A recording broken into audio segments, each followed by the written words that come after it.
Hello students, कैसे हैं आप सब। आई होप कि आप सब बहुत अच्छे हैं। चलिए, तो हमने लास्ट लेक्चर में पर्सनल प्रोनाउन का सब्जेक्टिव और ऑब्जेक्टिव केस हमने कंप्लीट कर लिया था। नेक्स्ट टाइप जो हम स्टार्ट करने जा रहे हैं प्रोनाउन की, वो है पोजेसिव प्रोनाउन। लेकिन इसमें कहीं ना कहीं आपका पर्सनल प्रोनाउन ही यूज़ होने वाला है, तो उसको रिवाइज करके ज़रूर रखें। तो पर्सनल प्रोनाउन में अब हम क्या देखने जा रहे हैं, दैट इज पोजेसिव केस, जिसको हमने क्या नाम दे दिया है, पोजेसिव प्रोनाउन हमने नाम दे दिया है। अब पोजेसिव केस में आप लोग ध्यान देना स्टूडेंट्स, ज़्यादा that is possessive pronoun. Possessive case में आपके पास पोजेसिव प्रोनाउन भी होता है और पोजेसिव केस में आपके पास पोजेसिव एडजेक्टिव भी होता है। तो आपको ये डिफरेंस समझ में आना चाहिए कि कब वो पोजेसिव प्रोनाउन है और कब वो आपके पास पोजेसिव एडजेक्टिव है, या फिर आप डिटर्मिनर भी बोल सकते हो। ठीक है, एडजेक्टिव या फिर इसके आगे लिखना चाहो तो डिटर्मिनर आप लिख लीजिए। ठीक है, तो चाहे एडजेक्टिव हो चाहे डिटर्मिनर हो। तो पोजेशन, अब पोजेशन का मतलब क्या होता है, अधिकार या फिर हक। जैसे हम बोलते हैं मेरा, ये चीज मेरी है, ये चीज तुम्हारी है, ऐसे बोलते हैं ना। तो दैट मीन्स कि किस पे किसका अधिकार है, पोजेशन किसका है, उस पोजेशन की बात करें तो दैट मीन्स कि पोजेसिव नाउन। पोजेशन हमने पढ़ा था एपोस्ट्रोफे एस नाउन में भी वही सेम चीज है। Possessive case that is pronoun भी हो सकता है या फिर एडजेक्टिव या डिटर्मिनर भी हो सकता है। तो एक बार बात करते हैं इसकी टेबल की, तो साथ साथ मेरे साथ टेबल बना लेना। ठीक है, तो मैं आपको पोजेसिव प्रोनाउन भी लिखवा रही हूँ और पोजेसिव एडजेक्टिव भी लिखवा रही हूँ। पोजेसिव प्रोनाउन भी लिखवा रही हूँ और पोजेसिव एडजेक्टिव भी लिखवा रही हूँ। एक बार साथ साथ टेबल मेरे साथ साथ बना लेंगे, उसके बाद एग्जाम्पल्स की बात करेंगे तो आपको समझ में आएगा कि मैं क्या कह रही हूँ। तो आई के लिए अगर मैं पोजेसिव प्रोनाउन की बात करूँ तो वो होता है माइन, और पोजेसिव एडजेक्टिव की अगर मैं बात करूँ तो वो होता है माई। वी के लिए अगर मैं बात करूं पोजेसिव प्रोनाउन की तो दैट इज अवर्स, और पोजेसिव एडजेक्टिव होता है हमारे पास अवर। यू की अगर बात करें तो यू के लिए योर्स होता है हमारे पास पोजेसिव प्रोनाउन, और योर होता है हमारे पास पोजेसिव एडजेक्टिव। ही की अगर मैं बात करूं तो हिज होता है पोजेसिव प्रोनाउन और हिज ही होता है पोजेसिव एडजेक्टिव। शी की अगर मैं बात करूं तो शी की बात अगर करूं तो हर्स होता है पोजेसिव प्रोनाउन और हर होता है पोजेसिव एडजेक्टिव। ऐसे ही अगर दे लिखूं मैं तो देयर्स होगा पोजेसिव प्रोनाउन और देयर होगा पोजेसिव एडजेक्टिव। एक बार ये टेबल बना लीजिए फिर आगे बात करते हैं।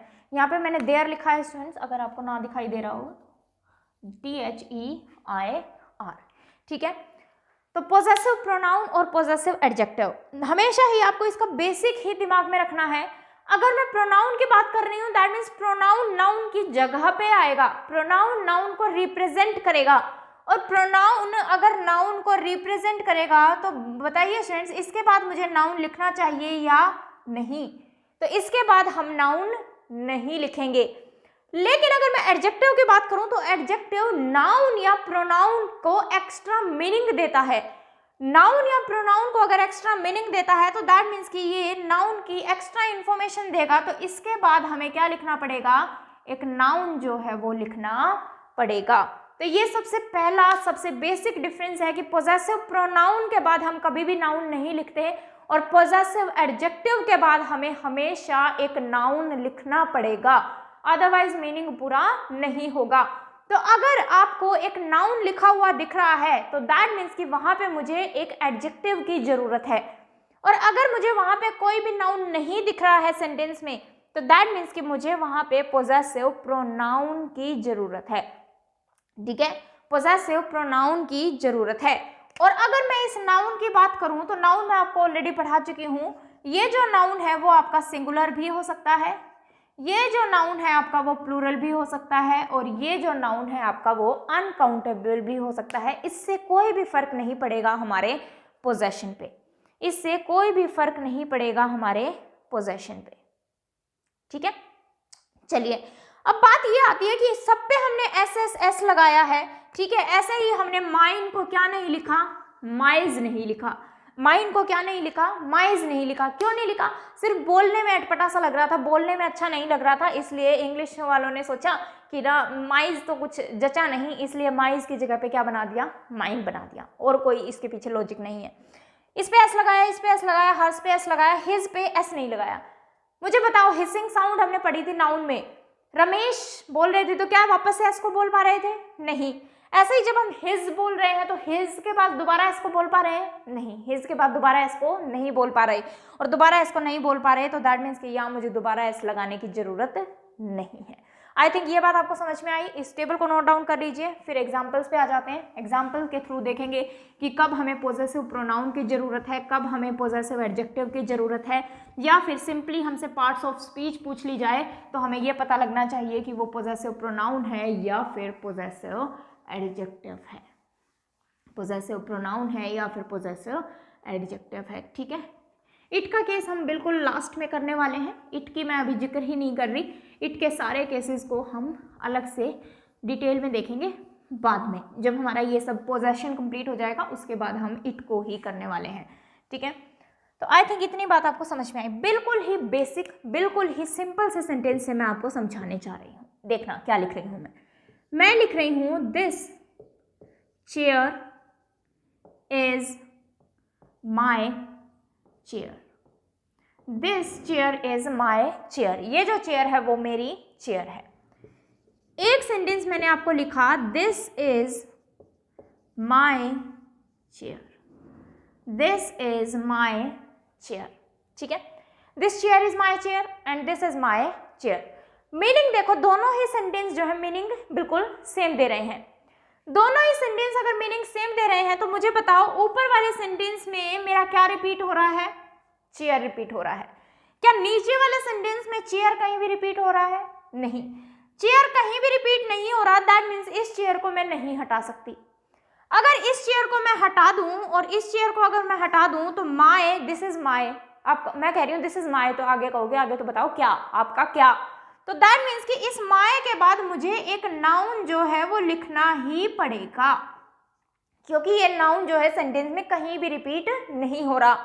और अगर मैंने इसके बाद नाउन लिख दिया तो दैट मीन्स कि मैं यहाँ पे माइन नहीं लगा सकती, ठीक है। तो अगर ये लिखा होता दिस इज माइन चेयर तो सेंटेंस गलत हो जाता, सेंटेंस गलत हो जाता। तो मुझे यहाँ माइन की जगह पे क्या करना पड़ता स्टूडेंट्स? माय करना पड़ता, पहली बात। दूसरी बात हमारे दिमाग में क्या आती है कि माइन लिखा हुआ है प्रोनाउन, तो उसके साथ नाउन नहीं आना चाहिए, तो मैं यहाँ से नाउन को हटा देता हूँ। नाउन को हटा दीजिए। एक बार हम नाउन को हटा के देखते हैं और मैंने लिख दिया sentence this is mine, this is mine. अब मैंने बोला दिस इज माइन, मैं वापस से बोल रही हूँ ये तो बताओ क्या, आपका क्या, दिस इज माइन तो, लेकिन ये तो बताओ क्या। तो दैट मीन्स एक बार तो मुझे नाउन का जिक्र सेंटेंस में करना ही पड़ेगा। तो दैट मीन्स कि मैं नाउन को अपनी मर्जी से नहीं हटा सकती जब तक मेरा नाउन जो है सेंटेंस में रिपीट ना हो रहा हो। तो चेयर कहीं भी रिपीट नहीं हुआ तो मैं चेयर को नहीं हटा सकती, मुझे माइन को ही हटा के क्या करना पड़ेगा? माय करना पड़ेगा, क्योंकि नाउन से पहले मुझे प्रोनाउन की जरूरत नहीं है, नाउन से पहले मुझे एक एडजेक्टिव की ही जरूरत है। आई थिंक ये बात आपको क्लियर है। चलिए, इसके बाद अगर मैं ऊपर वाले सेंटेंस की बात करूं तो चेयर मेरा एक बार आ गया था, दैट मीन्स चेयर रिपीट हो रहा है। और चेयर अगर रिपीट हो रहा है तो दैट मीन्स कि मैं इस चेयर को हटाना चाहती हूँ, और मैंने इस चेयर को हटा दिया क्योंकि चेयर मेरा ऑलरेडी आ रहा था। तो मैंने क्या बोला? This chair is my. अब माय बच गया। अब माय तो एडजेक्टिव होता है और एडजेक्टिव को अपने बाद क्या चाहिए? नाउन चाहिए। एडजेक्टिव को अपने बाद नाउन चाहिए, लेकिन मैं नाउन को रिपीट भी नहीं करना चाहती। तो नाउन की रिपीटेशन को रोकने के लिए हम क्या यूज करते हैं स्टूडेंट्स? प्रोनाउन यूज करते हैं। अब मुझे नाउन की रिपीटेशन भी खत्म करना है और मुझे पोजेशन भी दिखाना है। मुझे नाउन की रिपीटेशन भी खत्म करनी है और मुझे पोजेशन भी दिखाना है। तो मैंने माय चेयर की जगह क्या लिख दिया? माइन लिख दिया। माय चेयर की जगह क्या लिख दिया? माइन लिख दिया। सेंटेंस पढ़ो, दिस चेयर इज माइन, ये जो चेयर है वो मेरी है। तो मैं पोजेशन को भी दिखा पाई और मैंने नाउन को भी हटा दिया, नाउन की रिपीटेशन को भी खत्म कर दिया। तो नाउन की रिपीटेशन को खत्म करने के लिए हम क्या यूज करते हैं? प्रोनाउन यूज करते हैं। और उसके साथ मुझे पोजेशन भी दिखाना था, तो मैंने कौन सा नाउन यूज कर लिया? पोजेसिव प्रोनाउन यूज कर लिया। बात समझ में आई? बहुत ईजी है। तो ये चीजें अगर आप अपने दिमाग में बैठाएंगे तो पोजेसिव प्रोनाउन समझने में आपको कोई भी दिक्कत नहीं आएगी। तो आई थिंक ये बात आपको समझ में आई कि कब हमें पोजेसिव प्रोनाउन यूज करना है और कब हमें पोजेसिव एडजेक्टिव जो है वो यूज करना है, ठीक है। तो एक सेंटेंस अगर मैं आपके पास लिखूं, अगर मैं बोलूं कि this house is bigger than, this house is bigger than your, this house is bigger than your, ये जो घर है वो तुम्हारे घर से बड़ा है। अब ये थोड़ी ना कह सकती हूँ मैं ये जो घर है वो तुमसे बड़ा है। हमने हर बार सीखा है कि कंपैरिजन हमेशा सेम चीजों के बीच में कंपैरिजन होता है। तो अगर मैं घर को कंपेयर कर रही हूँ तो आगे भी मैं घर की ही बात कर रही होंगी। अगर मैंने यहाँ पे घर को कंपेयर करना चाह रही हूँ तो आगे भी घर की ही बात करूंगी। तो दैट मीन्स कि ये घर जो है वो तुम्हारे घर से बड़ा है। बिल्कुल। तो अब मैंने यहाँ पे क्या लिखा, योर, और योर हमें पता है एडजेक्टिव है, और योर अगर एडजेक्टिव है तो योर अगर एडजेक्टिव है तो मुझे इसके बाद क्या लिखना चाहिए था, एक नाउन लिखना चाहिए था। तो या तो मैं इसकी जगह पे योर की जगह पे क्या कर दूं, योर हाउस, इस योर की जगह पे क्या कर दूं, योर हाउस कर दूं, सेंटेंस मेरा बन जाएगा। लेकिन जब मेरा हाउस ऑलरेडी आ रहा है तो मैं नाउन को रिपीट नहीं करना चाहती, रिपीटेशन मुझे खत्म करनी है। और रिपीटेशन अगर मुझे खत्म करनी है दैट मीन्स इस योर हाउस की जगह मैं क्या यूज कर सकती हूँ स्टूडेंट्स, योर्स यूज कर सकती हूँ। क्योंकि मुझे नाउन की रिपीटेशन को भी खत्म करना है, एक प्रोनाउन यूज कर लूंगी, बट मुझे उसके साथ पोजेशन भी दिखाना है, और पोजेशन भी दिखाना है तो मैं कौन सा प्रोनाउन यूज कर लूंगी, पोजेसिव प्रोनाउन यूज कर लूंगी। तो दैट मीन्स कि ये यहाँ पे अगर मैं योर्स कर दूं, इसकी जगह पे योर्स कर दूं, तो दैट मीन्स वो योर हाउस को ही रिप्रेजेंट कर रहा होगा। वो किसको रिप्रेजेंट कर रहा होगा, योर हाउस को ही रिप्रेजेंट कर रहा होगा। अब बात आती है प्रायोरिटी किसको देंगे, तो ऑब्वियसली प्रायोरिटी हम किसको देंगे, प्रोनाउन को प्रायोरिटी देंगे, क्योंकि नाउन तो हमारा ऑलरेडी आ रहा है। अगर ये नाउन सेंटेंस में नहीं आ रहा होता तो तब तो हमें एक नाउन जो है वहां पे बताना ही पड़ता। तो इस बात का आपको स्पेशली ध्यान रखना है। ऐसे ही अगर मैं आपको बोलूं कि आवर्स कॉलेज रीओपन्स, आवर्स कॉलेज रीओपन्स इन फेब्रुअरी, आवर्स कॉलेज रीओपन्स इन फेब्रुअरी। हमारे कॉलेज जो है वो वापस से कब खुलते हैं, फेब्रुअरी में खुलते हैं, फरवरी में खुलते हैं। अब ध्यान दो स्टूडेंट्स, हमें इसमें एरर निकालना है। अब मुझे क्या लिख के दिया गया है, आवर्स। अब आवर्स लिख के दिया गया है दैट मीन्स कि ये तो पोजेसिव प्रोनाउन है, और अगर ये पोजेसिव प्रोनाउन है तो इसके साथ में क्या नहीं आना चाहिए, नेक्स्ट वर्ड नाउन नहीं आना चाहिए। लेकिन इस आवर्स के बाद तो हमें क्या लिख के दे दिया गया है, एक नाउन लिख के दे दिया गया है। अब हमारे दिमाग में आता है कि ओह इसके साथ तो नाउन नहीं आ सकता, मैं नाउन को उड़ा देती हूँ, यहाँ से नाउन को हटा देती हूँ, कॉलेज को हटा देते हैं, हमारा काम चल जाएगा। ठीक है, एक बार कॉलेज को हटा के देखो, एक बार कॉलेज को हटा दो यहाँ से। आवर्स रीओपन्स इन फेब्रुअरी, क्या कॉलेज का वापस कहीं जिक्र हुआ सेंटेंस में, कॉलेज का वापस कहीं भी जिक्र नहीं हुआ, तो आप रिपीटेशन तो आपको रिपीट तो हो ही नहीं रहा, और रिपीट हो ही नहीं रहा तो आप नाउन को कैसे हटाएंगे। ठीक है, तो नाउन को नहीं हटा सकते। इस कॉलेज ये तो फिक्स ही रहेगा, इसको हम हटा ही नहीं सकते क्योंकि कॉलेज का कहीं भी जिक्र नहीं हो रहा पूरे सेंटेंस के अंदर। दैट मीन्स कि मुझे यहाँ से पोजेसिव प्रोनाउन को ही हटाना पड़ेगा, और पोजेसिव प्रोनाउन हटाना पड़ेगा तो नाउन मेरे पास आ रहा है, तो वहाँ पे हम क्या यूज करेंगे स्टूडेंट्स, पोजेशन दिखाने के लिए पोजेसिव एडजेक्टिव को यूज करेंगे। क्या यूज करेंगे, पोजेसिव एडजेक्टिव को हम यहाँ पे यूज करेंगे। तो ये बात आपको समझ में आनी चाहिए कि कब आपको पोजेसिव प्रोनाउन यूज करना है और कब आपको पोजेसिव एडजेक्टिव यूज करना है। पार्ट्स ऑफ स्पीच पूछ ली जाए तो पार्ट्स ऑफ स्पीच भी जो है वो आप इजीली बता पाएं कि उसकी पार्ट्स ऑफ स्पीच क्या है। लेकिन सबसे पहले तो यही हमें समझ में आना चाहिए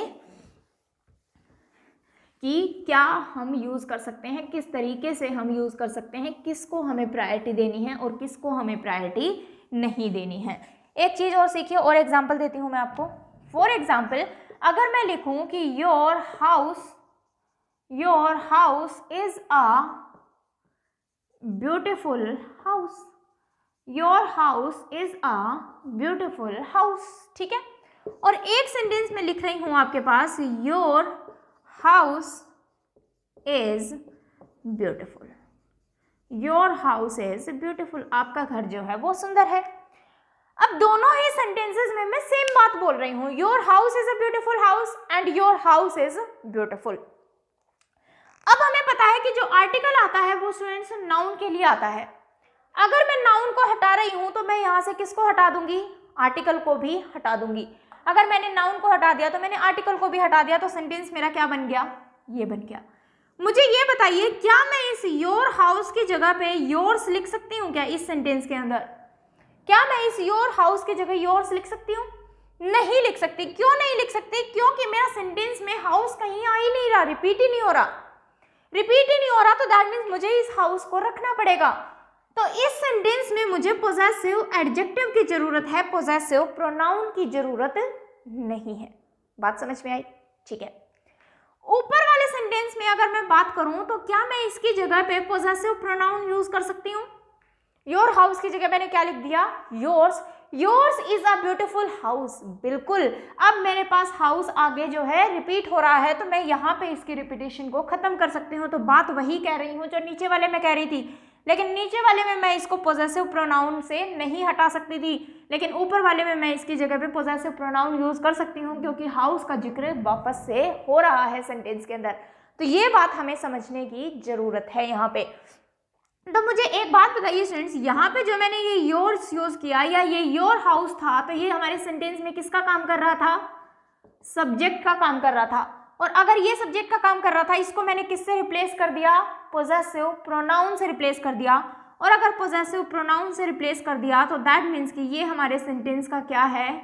सब्जेक्ट है। तो यहाँ से हमें एक बात समझ में आती है कि पोजेसिव प्रोनाउन जो है वो सेंटेंस में किसका काम कर सकता है? सब्जेक्ट का काम कर सकता है। इसको नोट डाउन कर लीजिए। पोजेसिव प्रोनाउन जो है हमारे सेंटेंस में किसकी तरह यूज हो सकता है? एक सब्जेक्ट की तरह यूज हो सकता है। पोजेसिव प्रोनाउन जो है वो एक सब्जेक्ट की तरह यूज हो सकता है। तो आई थिंक आपको ये बात जो है वो यहाँ पे समझ में आई। क्लियर?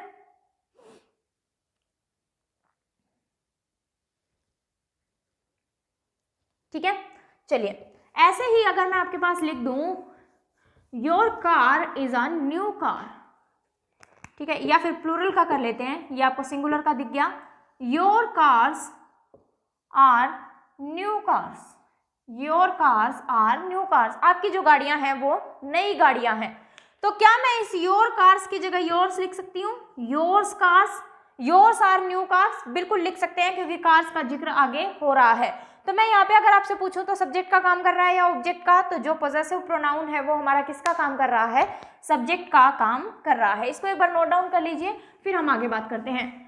तो यहाँ से अगर स्टूडेंट्स मैं आपसे एक जनरल फॉर्मूला निकालने की बात करूं तो एक जनरल फॉर्मूला मेरे पास क्या निकल के आ गया कि जो हमारा पोजेसिव प्रोनाउन होता है, जो हमारा पोजेसिव प्रोनाउन होता है वो क्या होता है? Possessive adjective, possessive adjective plus में नाउन। पोजेसिव एडजेक्टिव प्लस में नाउन हमारा क्या होता है? Possessive pronoun. Possessive adjective plus में नाउन क्या होता है? पोजेसिव प्रोनाउन होता है। इस बात का आपको ध्यान रखना है, ठीक है। तो आई थिंक ये बात आपको जो है वो समझ में आ गई। तो यहां से देखा कि पोजेसिव प्रोनाउन जो है स्टूडेंट्स हमारा सेंटेंस में किसका काम कर सकता है? सब्जेक्ट का काम कर सकता है। अब देखते हैं कि पोजेसिव प्रोनाउन जो है वो सेंटेंस में ऑब्जेक्ट का काम कर सकता है या नहीं। सेंटेंस में किसका काम कर सकता है? ऑब्जेक्ट का काम कर सकता है या नहीं कर सकता, वो एक बार हम लोग देखते हैं, ठीक है। फॉर एग्जाम्पल अगर मैं बोलूं कि these books are better then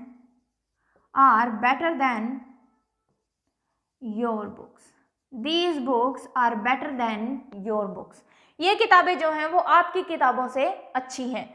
तो दैट मीन्स कि हमारे सेंटेंस का सब्जेक्ट क्या है? बुक्स, और बुक जो है वो रिपीट हो रहा है वापस से। दैट मीन्स कि इसकी जगह मैं क्या लिख सकती हूँ? योर्स लिख सकती हूँ, ठीक है। यहाँ पे क्या लिख सकती हूँ? योर्स बुक, योर्स लिख सकती हूँ। बात वही है, these books are better than your books are. Okay, तो दैट मीन्स कि ये सब्जेक्ट का ही काम कर रहा है, एक सब्जेक्ट का ही कंपैरिजन एक सब्जेक्ट से है। लेकिन अगर मैं लिख दूं save my time as well as your time. Save my time as well as your time. मेरा समय भी बचाओ और साथ साथ अपना भी। तो अगर मैं बोलूं सेव व्हाट, क्या बचाओ, और जब हम व्हाट और हुम का क्वेश्चन करते हैं तो हमें आंसर में क्या मिलता है स्टूडेंट्स? एक ऑब्जेक्ट मिलता है। तो दैट मीन्स कि ये जो माई टाइम है वो क्या है? ऑब्जेक्ट है। और ये अगर ऑब्जेक्ट है तो आगे भी क्या लिखा गया होगा? ये भी क्या है? ऑब्जेक्ट ही है। और ये भी अगर ऑब्जेक्ट है तो योर टाइम की जगह मैं क्या लिख सकती हूँ? योर्स लिख सकती हूँ, क्योंकि टाइम हमारे पास ऑलरेडी आ रहा है। तो इस टाइम की जगह मैं इस योर टाइम की जगह क्या लिख लिया, योर्स। तो यहाँ पे जो योर्स है वो किसका काम कर रहा है, ऑब्जेक्ट का काम कर रहा है। तो हमने सीखा पोजेसिव प्रोनाउन जो है वो सेंटेंस में सब्जेक्ट का काम भी कर सकता है और वो सेंटेंस में ऑब्जेक्ट का काम भी कर सकता है, ठीक है। और जो पोजेसिव प्रोनाउन है जब सब्जेक्ट का काम करेगा तो वो सिंगुलर भी हो सकता है और प्लूरल भी हो सकता है। ये क्या हो गया यहाँ पे, ये क्या हो गया यहाँ पे, प्लूरल को शो कर रहा है, तो प्लूरल पोजेसिव प्रोनाउन। और जब हमने योर हाउस वाला केस लिखा था तो योर हाउस, हाउस सिंगुलर था, तो वहां पे पोजेसिव प्रोनाउन तो वो था ही, सब्जेक्ट तो वो था ही, सिंगुलर था। तो ये सिंगुलर सब्जेक्ट भी हो सकता है, मैं लिख देती हूँ यहाँ पे, आप लोग लिख लेना। सब्जेक्ट जो है ये सिंगुलर की तरह भी काम कर सकता है और प्लूरल की तरह भी काम कर सकता है। एज अ सब्जेक्ट ये आपका सिंगुलर भी हो सकता है और एज अ सब्जेक्ट जो है वो आपका प्लूरल भी हो सकता है। तो आई थिंक ये बातें आपको समझ में आ गई कि पोजेसिव प्रोनाउन क्या होता है। आपका पोजेसिव प्रोनाउन होता है पोजेसिव एडजेक्टिव प्लस में नाउन, और पोजेसिव प्रोनाउन जो है वो सब्जेक्ट का काम भी कर सकता है और पोजेसिव प्रोनाउन जो है स्टूडेंट्स वो ऑब्जेक्ट का काम भी कर सकता है, ठीक है। और अगर ये दोनों का काम कर सकता है तो सब्जेक्ट जो है वो आपका सिंगुलर भी हो सकता है और सब्जेक्ट जो है वो आपका प्लूरल भी हो सकता है। ये तो बात हो गई सारी, हमने क्वेश्चन को इजीली सॉल्व किया, ठीक है। अब हमारे पास एक नोट बना के लिख लेंगे, नोट बना के लिख लेंगे और वो नोट किसके लिए बनाएंगे स्टूडेंट्स, हिज के लिए। वो नोट किसके लिए बनाएंगे, हिज के लिए। सारे कॉन्सेप्ट जो हमने पढ़े हैं वो सारे कॉन्सेप्ट एज इट इज रहेंगे।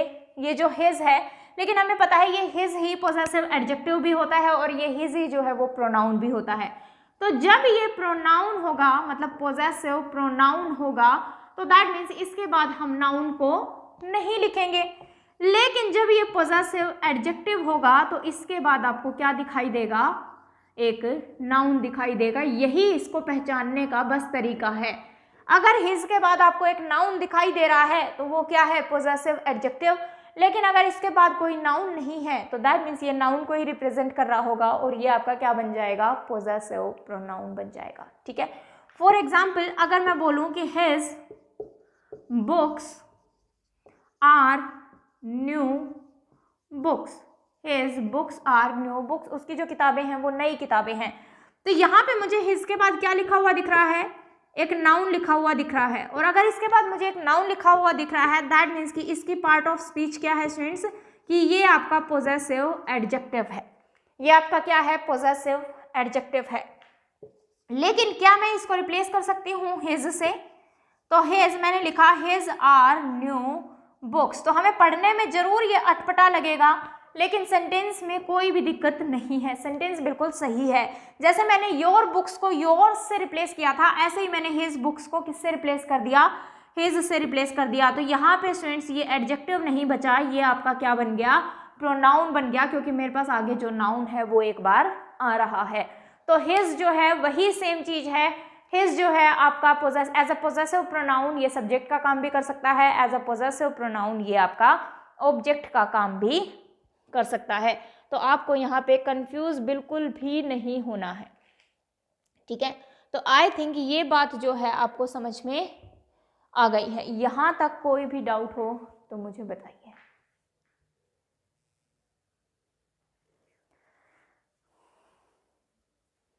तो आई थिंक ये चीज़ें जो हैं वो आपको क्लियर हो गई हैं यहाँ से।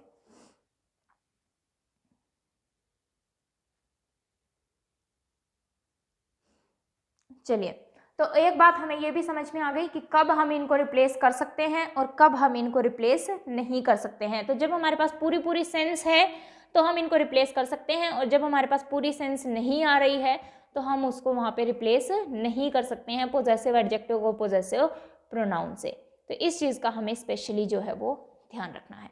चलिए, अब जिन्होंने नाउन कॉन्सेप्ट को कंप्लीट किया है, इसी में पोजेसिव प्रोनाउन में ही हम आगे बात कर रहे हैं। अगर मैं बात करूँ नाउन कॉन्सेप्ट की, तो नाउन में हमने सीखा था वही चीज़ मैं यहाँ पे लिखने जा रही हूँ, ठीक है। उसके बाद जो है हमारा पोजेसिव प्रोनाउन के, या फिर हम ऐसा करते हैं, जो नेक्स्ट कॉन्सेप्ट मैं आपको बताने जा रही हूँ वो हम नेक्स्ट लेक्चर में ही स्टार्ट करेंगे, ठीक है ना। मुझे लग रहा है कि कहीं आपके लिए ज़्यादा ना हो जाए, होच पोच ना हो जाए, तो हम नेक्स्ट लेक्चर में ही देखेंगे इस चीज़ को। ओके, तो इतना पढ़ के रखिए, पॉजेसिव प्रोनाउन ही आपका अभी कंटिन्यू चलेगा, ठीक है। चलिए, थैंक यू क्लास।